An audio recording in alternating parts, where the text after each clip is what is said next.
Seahawks, I mean, this was how about both teams? This maybe just before I even get to the score. Both teams combined for 4 for 29 on third down. So maybe that's just the best way I could summarize how this game felt. But the Seahawks win this game 27-19, and I would say they dominated this game, even though the score was technically a one-score game. But then they got a little cute. They had a Cooper Kupp trick play interception. They get a field goal, get blocked. Sam Darnold just unplugs for a play. Just Sam Darnold reverted back to all of his bad habits and took the sack in the end zone. It's like, why are you double clutching in the end zone against this pass rush? But still, I just really thought, even without a lot of sustained success from the Seahawks offense, there's JSN and Sam Darnold connecting. They are still able to move the ball at times. They still are able to hit a couple shot plays to Cooper Kupp, amongst others, or Elijah Arroyo early. But this offense is still churning. This defense is just absolute monsters, and they're not even fully healthy, and they're going to get healthy on the back end.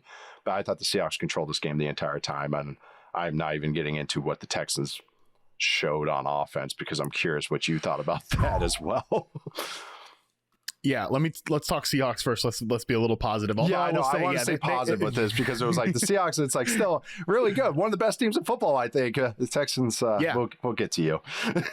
You're right that they had some of those, just a couple of Sam Darnold, like, loading moments, like where the router needs to charge up, like we got a buffer here, right? Like that was the spinning wheel for Darnold. There's a couple of those moments, and really those moments have been very, very few and far in between this season, which, hey, if you've made it 7 weeks and we're finally seeing like multiple of those in a game, that just goes to show what type of year Darnold is having.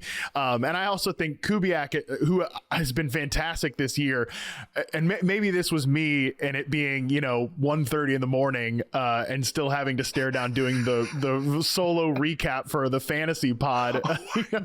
That's so but I'm like, but I was like, Clint, run this ball. Let's get out of here, dog. What are we doing at the end of that game? Especially because Charbonnet had some nice runs in this game too. I thought, let's just put the ball in his belly and let's move this. Let's end this thing. It felt like they kind of played with their food a little bit and allowed the Texans to just hang around in this game. But by and large, really impressive performance. JSN continues to just be one of the stories of the season. I don't think it's an exaggeration to say that he's been the best route runner in the NFL this season. And route running was already the strength of his game. He was already this man coverage monster. 75% success rate versus man and reception perception as a prospect, 72% as a rookie, 75% last year. And based on the in-season charting I've done on him so far, he's trending to beat all of those numbers. So he's been incredible. Just one of the best receivers in the league, full stop.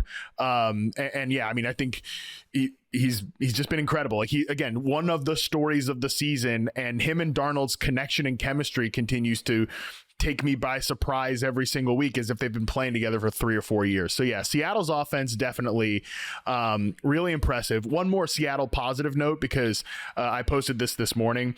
I hate myself. So I this morning, on 4 hours of sleep, was like, let me fire up some Jaylen Null Texans routes. Let me review this Texans game on film. Oh, good. I was hoping we get some Null talk. All right, let's go. Well, we will. But first, one of my big takeaways from watching back the Texans offense on film, Nicky Manowari can play some football, buddy. He was awesome last night. I mean, in coverage, you just felt like the length and the range for him.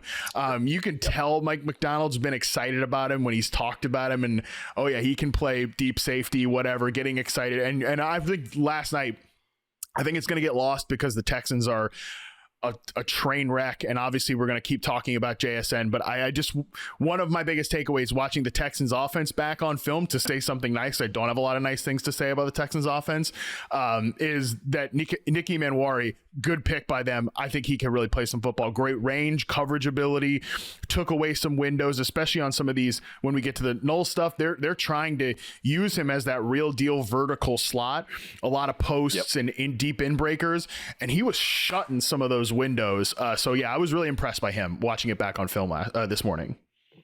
Great shout out. No, and It's funny because he's such a good athlete, and they're using him maybe even a little bit differently. I thought he'd maybe be a box safety, and now, just a freaky guy, but they're using him as a slot weapon, which is really cool in this type of defense that does so much. And so, this is what unlocked Kyle Hamilton. He's just a different player. And Kyle Hamilton's so smart, and but they have the same size and everything, and wingspan and all that. While Manowari is just like a freak, and it's cool to see him add layers every week. I use that term again, but just get better every week and get confidence every week. And this is a defense that doesn't have Julian Love and Devin Witherspoon, who I think are kind of the best DBs that they have. That's what's really encouraging, because how well everybody else is playing. Josh Job's playing well. I saw one play. It was a third down. It's funny you say that, brought him up. The Texans motioned, and Manowari looked back behind him to the safety to be like, am I right? Like, am I doing the right thing? And the safety was like, yeah, you're good. You're good. And he was like, okay. But that's great. Hey, just get him going, because you can see how good he is, like how unlocked his gifts. The other guy I wanted to give a shout out on that defense is Drake Thomas, the little sawed off linebacker. He started a few games for him, and he just every week keeps kind of showing up. Some bad, but he keeps showing up. And when you have these guys, of course, the good players are playing good. When Larry Williams is out there, he's dominating. DeMarcus Lawrence is playing well. I mean, just pick a name. Byron Murphy, when he's been out there, has had some really good moments. The defensive line is probably the best in football, I would say. It's most complete in football. And then you just get these guys in the margins. When you get play from a rookie like a Manowari, when you get play from Drake Thomas, that leads to one of the best defenses in the NFL, and they're not even fully healthy. I thought they just controlled that entire game. Like, it felt like that's how it should feel. Like the Texans, it was just like, oh my God, we completed a pass. Oh, thank God. Like, that's just how every time they even had to do anything, that's just what they did. The Texans offense, their running backs combined for 15 carries for 31 yards. Like, it was just such a slog. The Seahawks right now are first in DVOA. They're seventh on offense, second on defense, first in special teams. They're the only team with all of those in the top 10. Like, this might be one of the best team in the NFL, or at least on the very least top 3, top 4. Like, it's one of these teams I was high on going into the year, but they've been even more than I expected. And that wasn't an ideal performance on offense, and because they're going against Texas defense is no joke either. They're third in DVOA, they're first in e-paper play, first in e-paper pass. We know that. But the fact that even when they turn the ball over 4 times, even if they get a field goal blocked, doesn't really matter. Like, the Seahawks still kind of controlled and still were able to have their way. There was no, this might get upset, at least for me, how I watched it. So the chemistry between JSN and Darnold, though, it's just so good. The 4th down conversion they had was really good, near into the red zone. They had the fade ball after Darnold took that sack in the end zone on the next drive. That was a beautiful fade. The slant on 3rd down, on 3rd and 7, where I think Will Anderson dropped in the coverage. That was really good. And then the touchdown throw where JSN also can jump like Nate Robinson, apparently, and just throw down windmill dunks. That would shock me how high he got up there. But I don't know. I just feel so good about the Seahawks team. Texans, oh my God, as much as they had moments against some of these defenses in the last couple of weeks where I was like, hey, okay, their offense is okay. It's not great. It's not good. It's not even average, but it's not like the worst thing I've ever seen. And then I watched last night against a real defense, and the 3rd and 1, 4th and 1 sequence was like, I'm going to overuse this phrase again, the canary in the coal mine for what the issues are with this offense, where a lack of thought and process of their personnel and lack of understanding of what they are. That is the Texans on offense to a T. They just do not understand what they are and what they're good at and what they should be doing and any of that. Yeah, that 4th and 1 was just, you have Braxton Berrios lined up inside to help out with the block. They run a zone run where they're out gapped. They literally don't have enough bodies to block. So what was the plan? How do you not expect that? I don't know. The whole mentality of it's this Patriots kind of mentality. If you do your job, it works out, but you have to be realistic about what your personnel is, and if they can even execute it against probably the best defensive line in football. So what did you think about the Texans offense? I know you mentioned Jaylen Null, who had some nice moments. Finally, they get him out there because of necessity. But what did you think about them? Because it's just like, wow. Oh my God. Yeah, no, if for the audio listeners, I was literally like waving my hands when Nate is saying the lack of understanding about the personnel, because that's what I said on the recap last night for the fantasy show, that they have no idea what they're doing with their personnel. And it is like, I sometimes think, you know, when the broadcast is hammering, like, why is this player not involved or something? Sometimes even me as the receiver guy, like, sometimes, come on, like, that's not the only answer here. Mm-hmm. But it was like, it was glaring last night from a personnel standpoint. And for me, my canary in the coal mine was Braxton Berrios. And you mentioned him last night, or you mentioned him and how he was used last night. He ran more routes than Jaylen Null in the first half of this game, and ran more routes than him over the course of this game. Actually tied both these guys at 26, and it took them a minute to get Jaylen Null involved, which is insane on multiple levels, because Braxton Berrios, he hadn't been active the entire season. I don't think he'd been active on game day the entire season. He had not been involved on the offense at all. Also, I kind of forgot about this in real time until thinking about it this morning. He was also returning punts last night, was Braxton Berrios. And Jaylen Null, not only is it a crime that he's taken Jaylen Null's snaps on offense, Jaylen Null's been great as a returner this year. What are we doing? Like, it's this weird veteran worship almost mentality that this team has, when it's just so obvious that they need juice, they need explosiveness, especially when Nico Collins goes out of this game. You've got nobody that can get open.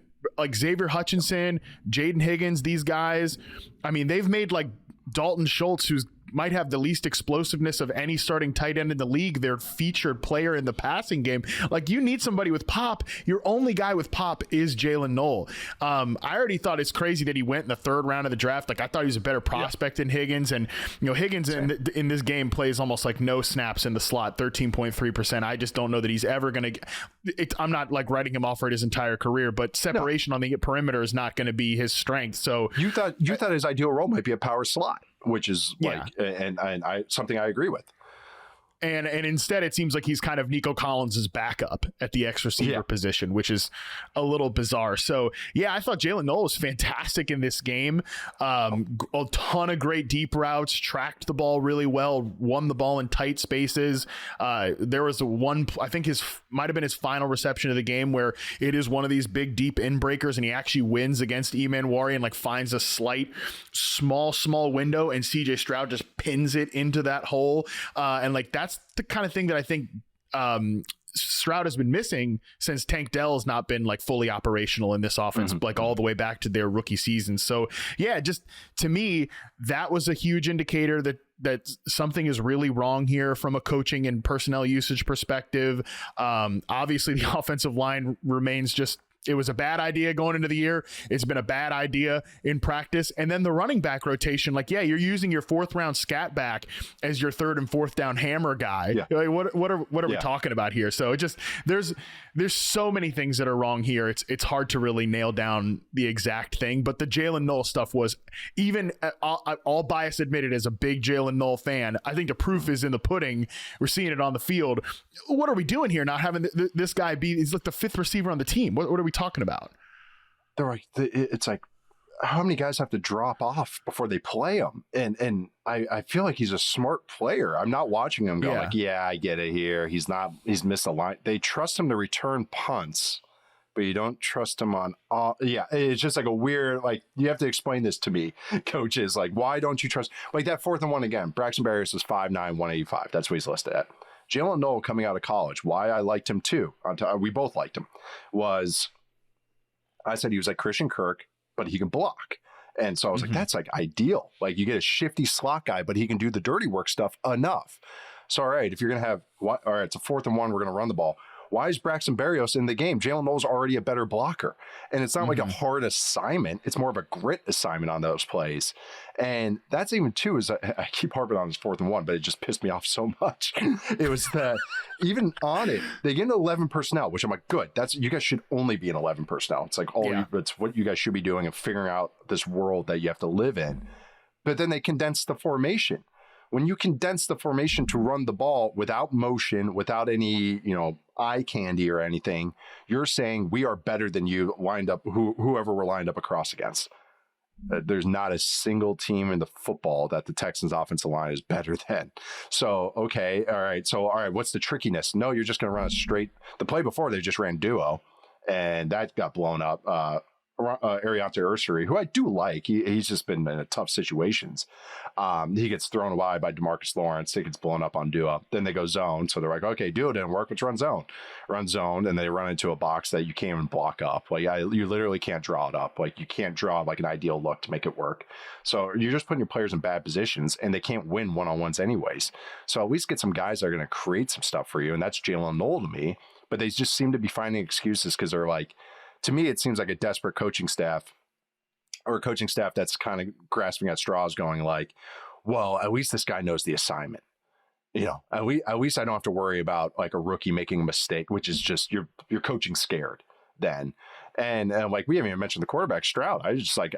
All the Stroud stuff, it's like getting hit by a pitch in baseball. Like the at bat doesn't even count. Or like, you know, like where it's just like, I don't know, man. Like, what do you want him to do? Like, yeah, he throws the pick and he has some moments where he's trying stuff, but it's like, I don't know, man. I'm grading on a curve because the offensive line can't block, which we knew. These are all guys that when they signed them from teams that were some of the worst offensive lines in the league, and they were the ones that were the outcasts from those worst offensive lines because those teams went, no, we got to improve from this. And that was their plan.